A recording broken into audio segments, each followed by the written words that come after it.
Stock অবজারভারের পক্ষ থেকে সবাইকে শুভেচ্ছা জানাই। বন্ধুরা, আজ আমরা কুইকলি মার্কেট নিয়ে আপডেট দিচ্ছি। আলোচনাটি শেষ পর্যন্ত শুনতে থাকুন। আলোচনাটি শুরুতে আমি রিকোয়েস্ট করব ডিসক্লেমার অংশটি আপনারা ভালো করে পড়ে নেবেন। পুঁজিবাজার ঝুঁকিপূর্ণ। আপনার কোনো পার্সোনাল বাই এবং সেলের কারণে আপনি যদি ক্ষতিগ্রস্ত হয়ে থাকেন, সে দায় স্টক অবজারভার বহন করবে না। শুরুতে আপনাদের জানিয়ে দিচ্ছি আজকের দিনের মার্কেট চিত্র।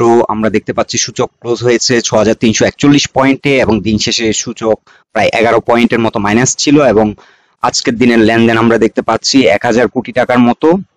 আর খাতভিত্তিক যদি মার্কেটের অবস্থান আমরা দেখি, এখানে সিগনিফিকেন্টলি আজকে ডাউন হয়েছে ইন্স্যুরেন্স সেক্টর। এই ইন্স্যুরেন্স সেক্টর কিন্তু রিপ্রেজেন্ট করছে জেনারেল ইন্স্যুরেন্স এবং লাইফ ইন্স্যুরেন্স অলটুগেদার। এরপরে আমরা দেখতে পাচ্ছি আইটি সেক্টর একটা সিগনিফিকেন্ট ফল এবং সিমেন্ট সেক্টর 1.27% এবং আইটি সেক্টর 2.5%। ইন্স্যুরেন্স সেক্টর আজকে সবচেয়ে বেশি ফল হয়েছে 3.5%-এর মতো। এছাড়া আজকের দিনে ভালো করেছে ট্রাভেল অ্যান্ড লেজার, যদিও এটি খুব ছোট একটি সেক্টর, 4.5%-এর মতো আপ হয়েছে। এছাড়া কিছু কিছু সেক্টর আমরা দেখতে পাচ্ছি সামান্য minus, bank, mutual fund, engineering, then food and allied, miscellaneous এবং service and real estate sector.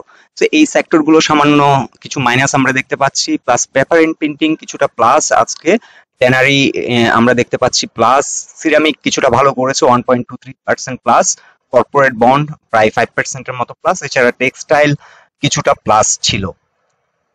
So market কিন্তু আমরা দেখতে পাচ্ছি যদিও ১,০০০ কোটি টাকার লেনদেন হয়েছে এবং সূচক ১১ পয়েন্ট মাইনাস, কিন্তু মার্কেট অনেক স্লো ছিল, মার্কেটে গতি ছিল না। এখন আমরা যদি খাতভিত্তিক লেনদেনের অবস্থান আপনাদেরকে এক নজর আমরা একটু দেখে নিই। লাইফ ইন্স্যুরেন্স সেক্টর কিন্তু অ্যাজ ইউজুয়াল সবচেয়ে বেশি টার্নওভার হচ্ছে। আজকেও কিন্তু এটি আমরা দেখতে পাচ্ছি টার্নওভার প্রায় টোটাল মার্কেটের 28%-এরও কিছুটা বেশি। এছাড়া আজকে আমরা দেখছি যে ফার্মাসিউটিক্যাল সেক্টরে কিছুটা লেনদেন বেড়েছে 9%-এর কিছুটা বেশি। ফুড অ্যান্ড এলিট এটিও 9% থেকে কিছুটা বেশি। আইটি সেক্টর আমরা দেখছি 4th পজিশনে 7.86, ইঞ্জিনিয়ারিং আমরা দেখতে পাচ্ছি 7.13 এবং ইন্স্যুরেন্স 5%-এর কিছুটা বেশি। সো এই সেক্টরগুলোতেই মূলত বেশিরভাগ লেনদেন হচ্ছে এবং টেক্সটাইল সেক্টর আমরা আপনাদেরকে যেটা মেনশন করেছি, টেক্সটাইল সেক্টর কিন্তু আমাদের প্রত্যাশা অনুযায়ী কিন্তু টার্নওভার বাড়ছে না, যার কারণে এই সেক্টরটি কিন্তু এখনো আমরা কিছুটা উইকনেস দেখতে পাচ্ছি। এটি যদি বড় ভলিউমে লেনদেন হয়ে যদি উপরের দিকে উঠে না আসে, টেক্সটাইল সেক্টর কিন্তু আরো অনেকটা সময় নিতে পারে।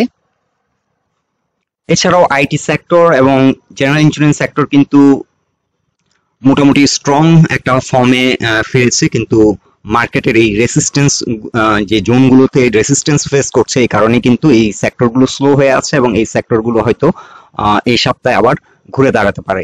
এখন আমরা টেকনিক্যালি যদি মার্কেটের অবস্থান দেখি, আমরা ডে চার্টে প্রথমে দেখে নেব মার্কেটের অবস্থান। ডে চার্টে আমরা দেখতে পাচ্ছি, আমরা গতকাল আপনাদেরকে মেনশন করেছিলাম যে 6365 এই জোনটাতে কিন্তু মার্কেটের একটা রেসিস্টেন্স আছে ডিএসসি ব্রড ইন্ডেক্সে এবং এই জোনটাতে এসে সেল প্রেসার ফেস করবে এবং এখান থেকে মার্কেট কিছুটা রিট্রেস হতে পারে। সো আজকে কিন্তু এক্স্যাক্টলি সেম ঘটেছে, এই জায়গা থেকে কিন্তু কিছুটা রিট্রেস হয়েছে। সো এই জায়গাটা কিন্তু মার্কেটের জন্য একটা ডিস্টার্বিং, এখানে একটা হিউজ সেল প্রেসার হচ্ছে। এখানে আমরা দেখতে পাচ্ছি কিছুদিন আগেও একবার এই জোনটাতে এসে মার্কেট রিজেক্ট হয় এবং 20 এক্সপোনেনশিয়াল মুভিং এভারেজে এসে সাপোর্ট নেয়। এর পরবর্তীতে এখান থেকে একটা রিভার্সাল দেয় এবং আবারও সেকেন্ড একটি অ্যাটেম্প্ট নেয় এটি ব্রেকআউট করার, কিন্তু এই জোনে এসে কিন্তু ঠিক মতো মার্কেট কিন্তু দাঁড়াতে পারেনি এবং এখান থেকে অনেকটা রিট্রেস করে এবং দিন শেষে আমরা দেখতে পাচ্ছি 6341 পয়েন্টে এসে মার্কেট ক্লোজ হয়েছে। সো এখন উইকলি চার্টে আমরা একটু দেখে নিই ক্যান্ডেলস্টিক্স অবস্থান। উইকলি চার্টে আমরা দেখতে পাচ্ছি এর আগের উইকে যে ক্যান্ডেলটি ক্লোজ হয়েছে, এটি একটি spinning top. Spinning top usually একটা রিভার্সাল সিগন্যাল ইন্ডিকেট করে, এখানে একটা ট্রেন্ড রিভার্সাল সিগন্যাল হওয়ার সম্ভাবনা আছে। প্লাস স্পিনিং টপ কিন্তু ইটসেলফ একটা ভোলাটিলিটি ডিক্টেট করে, রিপ্রেজেন্ট করে। স্পিনিং টপ হওয়ার পর কিন্তু ইউজুয়ালি মার্কেট অনেক ভোলাটাইল হয়ে যায়, অনেক সময় অনেক আপ হয়, অনেক ডাউন হয়, এই ধরনের একটা সিচুয়েশন অনেক সময় আমরা ফেস করি। সো এখন বর্তমানে অনেক ডাউন হওয়ার মতো সিচুয়েশন মার্কেটে আমরা দেখছি না। মার্কেটে এখানে কিন্তু ডাউন অলরেডি ওই উইকে হয়েছিল এবং উইকে ডাউন হয়ে কিন্তু 6308 লেভেল পর্যন্ত মার্কেট নেমে গেছিল, কিন্তু এখান থেকে পরবর্তীতে রিজেক্ট হয়ে ওই সপ্তাহে আবার রিজেক্ট হয়ে কিন্তু মার্কেট ঘুরে দাঁড়ায় 6350-এ। সো এই জোনটাতে একটা স্ট্রং সাপোর্ট আছে 6300 থেকে 6320, এই জোনে এসে কিন্তু একটা বায়াররা স্ট্রং পজিশন নিচ্ছে এবং এখান থেকে বাই প্রেসারের কারণে রিজেক্ট হয়ে কিন্তু মার্কেট উপরের দিকে চলে যাচ্ছে। সো এই জোনটা অলরেডি একবার টেস্টেড। এখন এখানে আমরা দেখতে পাচ্ছি আজকে দিনে যে জায়গাটাতে ক্লোজ হয়েছে, যদিও এই ক্যান্ডেল স্টিক্স যে চিত্রটা অনেকটা উইকলি চার্টে নেগেটিভ, বাট এই ক্যান্ডেলটা কিন্তু এখনো ক্লোজ হয়নি, এটি জাস্ট ওপেনিং ক্যান্ডেল। আমাদের আরো 4টা ট্রেডিং সেশন আছে এবং এটি আমরা হয়তো উইকেন্ডে গিয়ে একটা বুলিশ ক্যান্ডেলও দেখতে পারি। সো এখন আমরা আপাতত চলে যাচ্ছি আওয়ারলি চার্টে, কারণ বেশিরভাগ বিনিয়োগকারীর এখন প্রশ্ন কালকের দিনে মার্কেট কেমন হবে কিংবা পরশু দিন মার্কেট কেমন হবে, এ ধরনের একটা শর্ট টার্ম মার্কেটের চিত্র অনেকের কোয়ারি কেমন হতে পারে এটা জানার অনেকের প্রশ্ন আমাদেরকে অলরেডি করেছেন অনেকেই। সো তাদের জন্য এখন আমরা আওয়ারলি চার্টে খুব শর্ট টার্ম মার্কেটের একটা ভিউ পাচ্ছি এবং এখানে আমরা দেখতে পাচ্ছি যে এখানে আমরা একটি ট্রেন লাইন ড্র করেছি এবং বেশিরভাগ ক্যান্ডেলকে কভার করেই আমরা এই ট্রেন লাইনটি ড্র করেছি এবং মার্কেট যদি এখান থেকে ফার্দার ডাউন হয় মার্কেট কিন্তু 6330 এই জোনটাতে এসে কিন্তু সাপোর্ট পাবে। আমরা ডে চার্টও দেখেছি ওখানে 20 এক্সপোনেনশিয়াল মুভিং অ্যাভারেজের সাপোর্ট এবং উইকলি চার্টও আমরা এর আগে আপনাদেরকে সাপোর্ট দেখিয়েছিলাম এবং ফিবোনাচি চার্টও আমরা দেখিয়েছিলাম 6030 এই জোনটাতে কিন্তু একটা সাপোর্ট মার্কেটের আছে এবং এখানে আমরা ট্রেন লাইন বড় বড় কিন্তু একটি সাপোর্ট দেখতে পাচ্ছি। সো এখন আমরা আওয়ারলি চার্টে যে জিনিসটি দেখতে পাচ্ছি এখানে যে একটা বড় পতন, এই বড় পতনের মধ্যে কিন্তু একটা ডিসক্রিপেন্সি ভলিউমের সাথে প্রাইস অ্যাকশনের একটা বড় ডিসক্রিপেন্সি হচ্ছে। এখানে যে প্রাইস অ্যাকশন হয়েছে সেই অনুপাতে কিন্তু ভলিউম হয়নি, মিনস মার্কেটের কিন্তু সেল প্রেশার নেই, কিন্তু মার্কেট এখানে একটা অ্যাকশনে গেছে প্রাইস অ্যাকশনে, কিন্তু সেই অনুপাতে কিন্তু ভলিউম ছিল না। সো এখানে একটা ডিসক্রিপেন্সি যার কারণে কিন্তু ইমিডিয়েট রিভার্সাল হয়েছে এবং এখন আমরা দেখতে পাচ্ছি যে এখানে যে একটা লং বেয়ারিশ একটা ক্যান্ডেল, এই ক্যান্ডেলও কিন্তু আমরা দেখতে পাচ্ছি ভলিউম তেমন একটা সিগনিফিকেন্ট নেই। সো ভলিউম কিন্তু অ্যাভারেজ ভলিউম থেকে কম, that is the discrepancy of the market, means sell pressure নেই অথচ প্রাইস অ্যাকশন হয়েছে। সো মার্কেট এখান থেকে কিন্তু সেল প্রেশার খুব একটা নেই এবং এখান থেকে দিন শেষে আমরা এই জোনটাতেও কিন্তু দেখতে পাচ্ছি সাপোর্ট নিয়েছে 6340, এই জোন থেকে কিছুটা রিজেক্ট হয়েছে, মিনস এখানে সাপোর্ট নিচ্ছে। সো কালকে যদি মার্কেট এখানে আমরা দেখতে পাচ্ছি 20 এবং 50 এক্সপোনেনশিয়াল মুভিং অ্যাভারেজের নিচে অবস্থান করছে। সো কালকে যদি মার্কেট 6346 পয়েন্টের উপর দাঁড়িয়ে যেতে পারে তাহলে কিন্তু একটা কুইক প্রাইস অ্যাকশন হবে এবং এটি হবে থার্ড অ্যাটেম্পট মার্কেটের জন্য 6365, এটিকে চেস করা এবং ব্রেকআউট করার একটা অ্যাটেম্পট নিবে।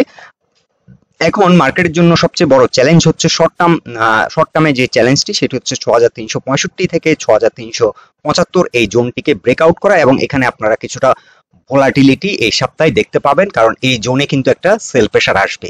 সো এখন যেটি মার্কেটের স্ট্রেংথ হচ্ছে ভলিউম হচ্ছে 1000 কোটি টাকা, এই জোনটাতে কিন্তু একটু ভলিউম বাড়াটা দরকার। এখানে 1200-1300 কোটি টাকা যদি ডেলি ভলিউম হয় তাহলে কিন্তু কুইকলি এই যে আমরা রেসিস্ট্যান্স এই জোনটি আপনাদেরকে মেনশন করেছি 6365 থেকে 6375, এটি কিন্তু খুব ইমিডিয়েটলি ব্রেকআউট করতে পারবে। সো আমরা এই সপ্তাহে হয়তো দেখব মার্কেট এই জোনটাকে ব্রেকআউট করে নতুন একটা হাই ক্রিয়েট করতে যাচ্ছে। আর মার্কেট এই জোনটা ব্রেকআউট করলে আমরা বর্তমানে যেটা প্রজেক্ট করছি জেনারেল ইন্স্যুরেন্স সেক্টর এবং আইটি সেক্টর এখন যে পজিশনগুলোতে স্টাক হয়ে আছে এই দুটো সেক্টর কিন্তু এখন রেডি প্লে করার জন্য, কিন্তু প্রাইস অ্যাকশন হচ্ছে না।